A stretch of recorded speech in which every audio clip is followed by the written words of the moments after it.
fear sorry of to my interrupt, Father. Kanye. I just want I to talk about fear Joe Rogan's podcast God. for a video for my in-house series for our company. I'm gonna let you finish, but let me just do this. What's going on, guys? So the other day I was listening to the Joe Rogan Experience, not the famous Kanye West episode. This one I was listening to, he's had the host of Meat Eaters on, and they actually started to dive in on how the podcast started. And it got me thinking about what I do in terms of creative marketing and media and all these different types of things. Talked about how when he started it out, there was only 2,000 listeners doing. 10 years ago, only 2,000 viewers listening. Talked about how it started to grow when he would go to a comedic show, and he'd say, "Who listens to my podcast?" Everyone in the room would say, "We do." He realized it was big. He talked about how agents would turn him down back in the day, he'd offer a slice of them. They'd say, "No, we do real things. We're doing other things. We're working on TV or scripts or movies or anything like that. We don't want to touch that stuff."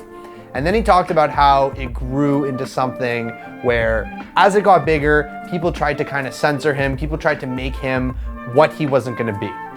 This is one of the biggest podcasts in the world right now, and there's a couple of things that I want to highlight and how we can all apply it to our content strategies or our media strategies or our marketing strategies even.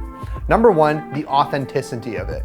He noticed that, it's not even that he noticed, it's everyone noticed that essentially it's like evening news, for example. Like you have the fake weatherman and the fake weatherwoman laughing around and saying something so passionate. People were sick and tired of that. Everyone likes the idea of sitting down and having a real genuine conversation with someone. Number two, he kept it going and he stayed consistent. Even back then when he only had 2,000 viewers, and he even said in the podcast, they didn't make any money off that. He kept it going.